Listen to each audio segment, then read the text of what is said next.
चलिए तो हम लोग पढ़ते हैं और स्टार्ट करते हैं। देखिए लाइव क्लास अगर आपको मिल रहा है तो ठीक है, और नहीं तो क्या कहते हैं रिकॉर्डिंग करके आपको डाला जाएगा, ठीक है ना। चलिए तो आगे हम लोग देखते हैं, है ना। जो हमारा पोर्शन बच गया था हम लोग उससे बात करते हैं, ठीक है। चलिए तो सबसे पहले तो क्या कहते हैं, मैं आप सभी को अपने channel super classes for English में आप लोगों का स्वागत करता हूं, है ना। Super classes for English, super classes for English में आप लोगों का स्वागत करता हूं, एक्सपर्ट्स इन इंग्लिश लैंग्वेज, ठीक है ना। और आप लोग क्या कहते हैं पता है, इस जब बताया गया था पिछले क्लास में, ठीक है ना, स्पेशल बैच फॉर खास तौर पर क्या कहते हैं 9th 10th 11th 12th spoken English और इंग्लिश ऑनर्स और कंपेरेटिव इंग्लिश के लिए कहते हैं ये क्लास है। जो भी आपका फ्रेंड्स हो, भाई हो, बहन हो, ठीक है ना, जो भी आपके कलीग हो उनको कहते हैं आप बता सकते हैं, इनवाइट कर सकते हैं, ठीक है ना। फ्यूचर में कहते हैं दिक्कत नहीं होगा, है ना।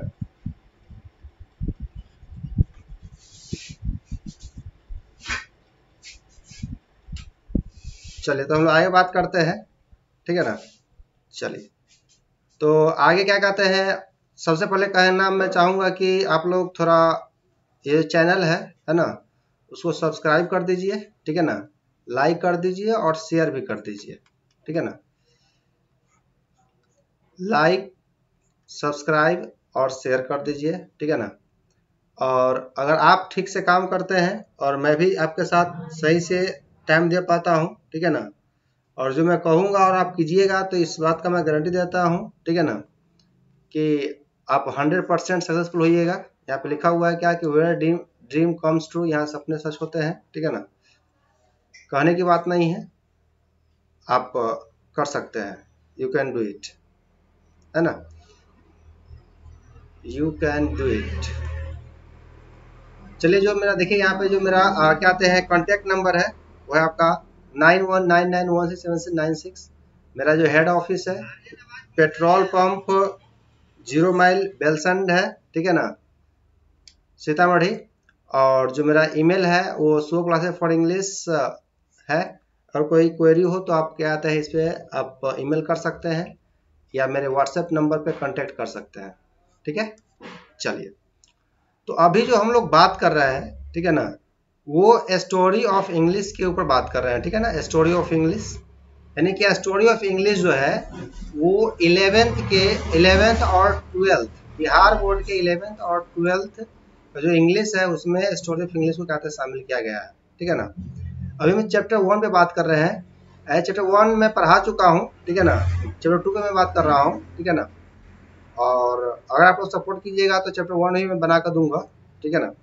चलिए ये चैप्टर है, ये है English down the ages, English down the ages. तो 5 चैप्टर हम लोग पढ़े हुए थे, क्या कि इंग्लिश कैसे शुरुआत हुई, हाउ इंग्लिश बिगेन, ठीक है ना। और दूसरा चैप्टर है ये क्या, how English down the age, sorry English down the age. और पहला चैप्टर है क्या, हाउ इंग्लिश बिगेन। तो हम लोग उसके बारे में चर्चा कर लिए हुए हैं, ठीक है ना। और इसके बारे में चर्चा कर लिए हुए हैं, ठीक है ना। हम लोग थोड़ा सा आगे बात करते हैं जहां तक हम लोग बात कर चुके थे उसके बाद, ठीक है ना। चलिए तो हम लोग क्या कहते हैं यहां से बात कर लेते हैं, ठीक है ना।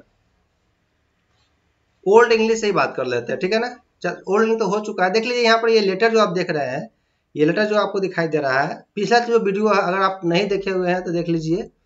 पिछला वीडियो देखिएगा तो उसमें क्या आते हैं इसके पहले वाला का डिस्क्राइब किया हुआ, वर्णन किया गया हुआ है, ठीक है ना। तो आप इसको क्या कहते हैं, आप देखिए ये पहले का लेटर है, ओल्ड इंग्लिश के समय का क्या कहते हैं ये लेटर है ना। चलिए और आगे हम लोग बात करते हैं मिडिल इंग्लिश के बारे में, बात तो हो चुकी थी, ठीक है ना। तो चलिए हम लोग यहाँ से बात करते हैं, ठीक है ना। चलिए तो सबसे पहले क्या आते हैं, क्या बता दें कि पूरे वर्ल्ड में सबसे पहली बार कहते हैं प्रिंटिंग प्रेस जो है वो 1476 में कहते हैं इन्वेंट किया गया था, खोजा गया था, ठीक है ना, गटनबर्ग के द्वारा, है ना। 1476 में क्या आते हैं इसका खोज किया गया था गटनबर्ग के द्वारा, ठीक है ना। और देख लीजिए ये जो आपका प्रिंटिंग प्रेस आपको दिखाई दे रहा है, ये आपका इस दुनिया का कहते हैं पहला प्रिंटिंग प्रेस है, ठीक है। आप देख सकते हैं कि कैसे प्रिंटिंग किया जा रहा है, ठीक है ना। चलिए, तो जैसे कि मिडिल इंग्लिश में क्या कहते हैं, दो चीज मुख्य रूप से डेवलप हुआ था, ठीक है ना। सबसे पहला तो क्या कहते हैं डेवलप हुआ था कि प्रिंटिंग प्रेस डेवलप हुआ था, और दूसरा जो डेवलप हुआ था, ठीक है ना, दूसरा डेवलप हुआ था वो वॉवेल यानी कि प्रोनाउंसिएशन डेवलप हुआ था, ठीक है ना। और बहुत सारे क्रिएशंस रिटेन में और स्पोकन के लिए क्या कहते हैं वर्क किया गया था, ठीक है ना। बहुत सारे लोगों ने वर्क किए थे इनके ऊपर, इस लैंग्वेज के ऊपर, ठीक है ना, इसी समय में। चलिए, और आगे हम लोग बात करेंगे, ठीक है ना। ये जो बच गया हुआ है आपका मॉडर्न इंग्लिश, ठीक है ना। तो मॉडर्न इंग्लिश बच गया हुआ है, ठीक है ना। देखिए, सबसे पहले बता देते हैं क्या कि जिस पहले युग का जो समय था, ओल्ड इंग्लिश का जो समय था, ओल्ड इंग्लिश के समय में हो क्या रहा था, ओल्ड इंग्लिश के समय में जो भी राइटर ने किताब लिखे, ठीक है ना, या कोई भी किताब लिखा गया तो वो किताब क्या कहते हैं पूरा कवर्ड नहीं था, और क्या कहते हैं जो राइटर है वो अपना नाम भी नहीं लिखे हुए थे, नहीं लिख पाए हुए थे, ठीक है ना। और इसीलिए क्या कहते हैं उस समय ओल्ड इंग्लिश के समय कहते हैं लिटरेचर उतना डेवलप नहीं किया, ठीक है ना। लेकिन मिडिल इंग्लिश में इंग्लिश लैंग्वेज बहुत डेवलप किया, ठीक है ना, प्रिंटिंग प्रेस की वजह से। और साथ में क्या कहते हैं जो हमारे क्रिएटर्स हुए हैं, ठीक है ना, पिछले दिन में बताया था कुछ राइटर का नाम, जैसे कि जॉफ्री चौसर हो गए और विलियम लैंगलैंड हो गए, ये सब बहुत बड़े राइटर हैं, ठीक है ना, उस समय के, है ना। तो आगे हम लोग बात करेंगे आज, ठीक है ना, मॉडर्न इंग्लिश, है ना। आज हम लोग बात करेंगे मॉडर्न इंग्लिश के बारे में, ठीक है ना। ये हम लोग का लास्ट टॉपिक है ना, इस चैप्टर के लिए, ठीक है ना। और आगे हम लोग आगे बात करते रहेंगे। देखिए, कहता है क्या यहाँ पर कि English used since AD 1500 till now is called modern English. Recently, this period is being subdivided into modern and new English. Modern and new English, है ना। देखिए, ये जो मॉडर्न इंग्लिश है, यह मॉडर्न इंग्लिश स्टार्ट हुआ है 1500 ईस्वी से स्टार्ट हुआ है, ठीक है ना। 1500 ईस्वी से लेकर के अभी तक जो चल रहा है उसको मॉडर्न इंग्लिश कहते हैं, है ना। मॉडर्न इंग्लिश जो अभी तक चल रहा है उसको कहते हैं मॉडर्न इंग्लिश कहते हैं। लेकिन कुछ दिनों पहले यानी कि कुछ सालों पहले क्या कहते हैं, ये जो मॉडर्न इंग्लिश है, मॉडर्न इंग्लिश को दो भागों में बांटा गया हुआ है। जो मॉडर्न इंग्लिश है, मॉडर्न इंग्लिश को दो भागों में बांटा गया हुआ है, ठीक है ना। पहला भाग जो है आपका है मॉडर्न है, ठीक है ना, और दूसरा जो है वो न्यू इंग्लिश है ना। मॉडर्न इंग्लिश को दो भाग में बांटा गया हुआ है, एक है मॉडर्न इंग्लिश और दूसरा है न्यू इंग्लिश, है ना।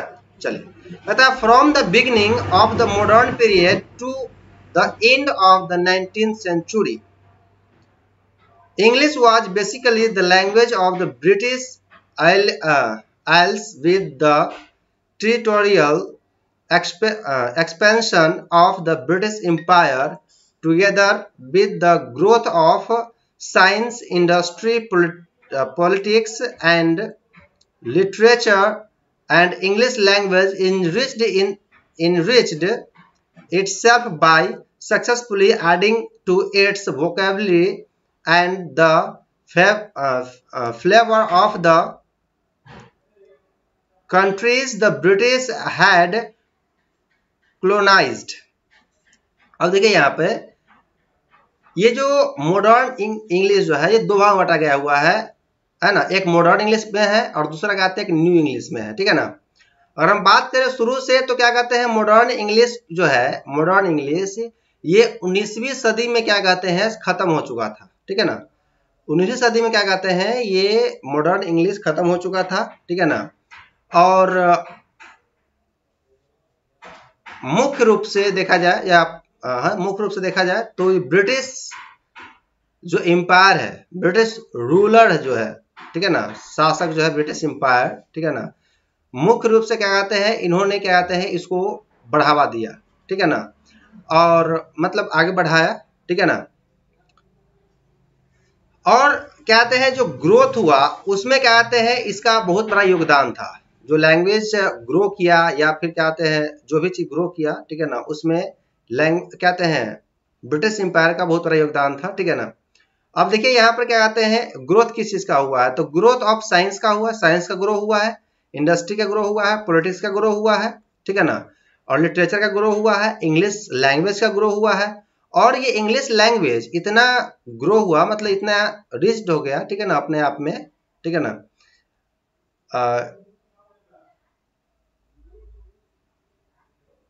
हाँ, और क्या कहते हैं, इनको इनरिच्ड होने का कारण ये है कि ब्रिटिश जो थे वो क्या करते थे कि कंट्रीज जो थे उसको कॉलोनाइज करते थे। कॉलोनाइज का मतलब आप हिंदी में समझ सकते हैं उपनिवेश, ठीक है ना। जैसे कोई भी देश किसी के ऊपर जब शासन करता है तो उसको कॉलोनाइज कहते हैं, उसको कॉलोनाइज्ड करता है। जैसे कि हम लोग इंडियन जो है, इंडियन भी कहते हैं कॉलोनाइज्ड हुआ है ब्रिटिश एम्पायर का, ठीक है ना। तो क्या कहते हैं, इसमें वोकैब जोड़ करके, वोकैब मतलब समझते हैं ना, वर्ड जोड़ करके बहुत ऐसे लैंग्वेज है जिस लैंग्वेज से क्या कहते हैं, वर्ड को कलेक्ट कर करके कहते हैं इस लैंग्वेज को क्या कहते हैं बनाया गया हुआ है ना। बहुत सारे वोकैब को क्या कहते हैं, बहुत सारे लैंग्वेज का वोकैब जो है यानी कि वर्ड जो है उसको क्या कहते हैं इंक्लूड करके इसमें बनाया गया हुआ है, ठीक है ना। ब्रिटिश ने एक दो नहीं कई सारे कंट्री को क्या कहते हैं अपना गुलाम बनाया हुआ था, सब कॉलोनाइज्ड किया हुआ था, ठीक है ना। तो ब्रिटिश लैंग्वेज जो है, ब्रिटिश लैंग्वेज ही कहते हैं मल्टीप्लाई हुआ, ठीक है ना। आगे हम लोग पढ़ेंगे इसके बारे में, ठीक है ना। चलिए देखिए यहाँ पे कहता है क्या कि in the 20th century the erstwhile colonies of the British Empire acquired freedom. The British left countries but English remained, है ना। अब क्या हुआ कि 20th सेंचुरी में क्या हुआ, 20th सेंचुरी में क्या हुआ कि कंट्री सब आजाद होने लगा। जैसे कि इंडिया भी कहते हैं 20th सेंचुरी में ही आजाद हुआ, ठीक है ना। तो जो भी कॉलोनाइज थे पहले के, यानी कि जो कहते हैं जहाँ पे रूल करते थे, वहां से ब्रिटिश तो चला गया, जिस देश पे रूल करते थे, ठीक है ना, जो कॉलोनाइजेशन थे वो सब आजाद हो रहे थे, ब्रिटेन का ब्रिटिश वहां से जा रहे थे, ठीक है ना। तो ब्रिटिश तो वहां से चले गए, जो ब्रिटिशर्स है वो तो वहां से चले गए, है ना, कंट्री को छोड़ दिए, लेकिन जो इंग्लिश लैंग्वेज है वो वहां पर रह गया, जो इंग्लिश लैंग्वेज है वो वहीं पर रह गया। जैसे कि इंडिया में जो ब्रिटिशर्स आए यहाँ पे रूल किए और यहाँ पे इंग्लिश छोड़कर चले गए, मतलब वो तो चले गए, अंग्रेज चले गए, लेकिन इंग्लिश यहाँ पे है। Hence now varieties of English have emerged in different parts of the world. Some of these are American English, Indian English, Canadian English. It is in simple terms the latest period in the growth and development of the English language may be called the era or period of New English. Sorry, New English है, ठीक है ना, New English age, new English है। चलिए अब ऐसे कि यहाँ पे देखिए, यहाँ पे तो मैं बता रहा था कि जो ब्रिटिशर सब तो वो तो कहते हैं कंट्री को छोड़कर चले गए थे, है ना, लेकिन इंग्लिश वहीं पे रह गया, ठीक है ना। उसके जब इंग्लिश रह गया देशों सब में, अलग अलग देश सब में, ठीक है ना, तो वहां पे अलग अलग वैरायटी का कहते हैं अंग्रेजी तैयार हो गया, है ना, अलग अलग प्रकार के अंग्रेजी तैयार हो गया, और पूरे वर्ल्ड में बहुत सारे प्रकार के अंग्रेजी बोला जाता है, ठीक है ना, बोली जाती है, ठीक है ना। जैसे में आप देख सकते हैं यहाँ पर कुछ दिया हुआ है, जैसे कि अमेरिकन इंग्लिश हो गया, है ना, इंडियन इंग्लिश हो गया, कनाडियन इंग्लिश हो गया, है ना। और फ्यूचर में क्या कहते हैं, अगर आप इंग्लिश ऑनर्स करते हैं या इंग्लिश डिपार्टमेंट में अगर आप पढ़ने जाते हैं या पढ़ते हैं, ठीक है ना, तो आपको इतना ही नहीं बहुत सारे डिफरेंट टाइप के कहते हैं इंग्लिश आप लोगों को पढ़ना पड़ेगा, ठीक है ना। चलिए कहता है इस सिंपल वे में हम कह सकते हैं क्या, in simple terms the latest period in the growth and development of the English language may be called the era or period of new English age. अब ये जो कहते हैं जो अलग अलग ग्रोथ हुआ है इंग्लिश, अलग अलग तरीके का जो इंग्लिश तैयार हुआ है, उस तरीके को हम कह सकते हैं। देखिए एरा का मतलब ही क्या कहते हैं, समय ही होता है, यानी कि अवधि होता है, काल होता है। पीरियड का मतलब ही क्या कहते हैं, अवधि होता है, ठीक है ना। तो द एरा ऑफ एरा और पीरियड ऑफ न्यू इंग्लिश, तो जो आधी लगभग क्या कहते हैं ब्रिटिशर्स के जाने के बाद जो इंग्लिश ग्रो हुआ उसका क्या कहते हैं नए नए वैरायटीज का इंग्लिश, अलग अलग प्रकार का इंग्लिश क्या कहते हैं एस्टेब्लिश होने लगा, ठीक है ना। कहता है कि this new terminology is enough to indicate how the language manifests itself and modes to serve the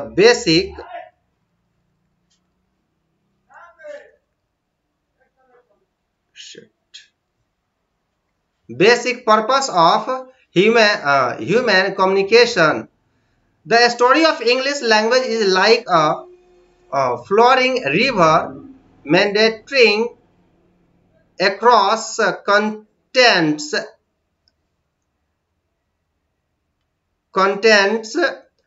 absorbing the native soul and entering the hearts of the people. No surprise, therefore, it is the people of all over the world have acquired the status of an international language to English. अब देख लीजिए यहाँ पे कि ये इतना जरूरी हो गया, ठीक है ना, इसको लोग इतना यूज करने लगे, ठीक है ना, इतना कहते हैं इंडिकेट करने लगे, मतलब कि इतना इस लैंग्वेज को कहते हैं प्रीफाई करने लगे, है ना। जैसे कि अभी बताते हैं, अब हम लोग के यहाँ पर जैसे भारत में कोई भी आदमी अगर अंग्रेजी बोलता है, ठीक है ना, अंग्रेजी बोलता है तो दूसरे आदमी को लगता है कि ये थोड़ा अच्छा पढ़ा लिखा व्यक्ति है ना। अगर कोई आदमी क्या कहते हैं कोट अगर पहन करके कोट सूट पहन करके खड़ा हो या कोट पहना हुआ हो, ठीक है ना, तो जो हमारे सोसाइटी के जो लोग होते हैं वो क्या कहते हैं कि ये लगता है कि अच्छे घराने का व्यक्ति है ना।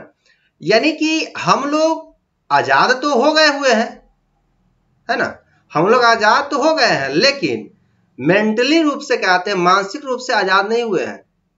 We have to learn English when we have to survive in India. अगर आपको भारत में सर्वाइव करना है ना, जीवित रहना है या जीवन में कुछ करना है तो आपको इंग्लिश सीखना ही पड़ेगा। और इंग्लिश अगर कहीं पे आप कहते हैं इन्फ्लुएंस करते कहीं बोलते हैं, ठीक है ना, कहीं पे बोलते हैं, ठीक है ना, या अच्छे थोड़े क्या कहते हैं जैसे कि फॉरेनर्स जैसे ब्रिटिशर्स अगर की तरह आप अगर है तो आपको समाज में थोड़ा अधिक महत्व दिया जाएगा, है ना। तो उसी प्रकार से क्या कहते हैं इंग्लिश लैंग्वेज को क्या कहते हैं अधिक लोग सर्व करने लगे, इसको इस्तेमाल करने लगे, है ना, अधिक लोग इसको इस्तेमाल करने लगे, है ना। अब बताओ हमारे देश में क्या कहते हैं जेंटलमैन किसको कहते हैं? हमारे देश में जेंटलमैन किसको कहते हैं? जो कोट सूट बूट चढ़ाया हुआ उसे जेंटलमैन कहते हैं, है ना। अगर हिंदुस्तानी लड़का को कहना पड़े जेंटलमैन तो उसी को कहेगा। अगर उसके पिताजी क्या कहते धोती कुर्ता पहने हुए तो उसको जेंटलमैन कह नहीं सकता है ना। यहाँ का ऐसा मेंटेलिटी है, ठीक है। चलिए तो देखिए कहते हैं ये कहते हैं ये लैंग्वेज जो है ये एक प्रकार समझिए तो मानव को जोड़ने का साधन बन गया हुआ है। मानवतावादी को जोड़ने के कहते हैं ये साधन बन गया हुआ है, ठीक है ना।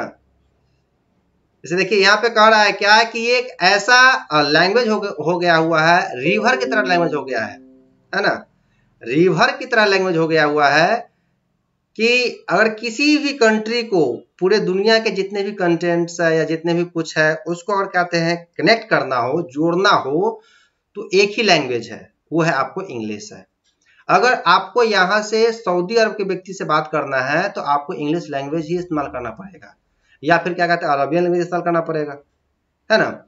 लेकिन अरबियन पार्टिकुलर क्या कहते हैं आपको अरब के लिए है या फिर बहुत ऐसा कंट्री है जहाँ पे इसका इस्तेमाल होता है। लेकिन पूरे all over the world communicate होना है, पूरे वर्ल्ड में आपको जाना है, पूरे वर्ल्ड से कम्युनिकेट करना है तो आपको क्या कहते हैं इंग्लिश लैंग्वेज को इस्तेमाल करना पड़ेगा, ठीक है ना, ठीक है ना। और आजकल क्या कहते हैं इस इंग्लिश लैंग्वेज को सब अपना नेटिव लैंग्वेज मानते हैं, ठीक है ना, समझते हैं। जैसे कि इंडिया में बताओ, इंडिया में अगर आप कहते हैं इंग्लिश नहीं जानते हैं तो आप कुछ नहीं जानते हैं, है ना। ऐसा मैं नहीं कर रहा हूँ, यहाँ के गवर्नमेंट कहती है ना। किसी भी कंपटीशन में हिंदी लैंग्वेज नहीं पूछा जाता है ना। बेशक मेरी राष्ट्रीय भाषा हिंदी है। चलिए तो इंग्लिश लैंग्वेज क्या कहते हैं आत्मा में बसा हुआ है ठीक है ना, हार्ट में बसा हुआ है ना। और ये सरप्राइजिंग होने वाली बात नहीं है, ठीक है ना, सरप्राइज होने की बात नहीं है। लोग जो है सिर्फ इंडिया में नहीं, पूरे ऑल ओवर द वर्ल्ड में क्या कहते हैं, इसका अपने आप को शो अप करता है, अपने आप को दिखाता है, we can speak English, I can speak English, है ना, है ना।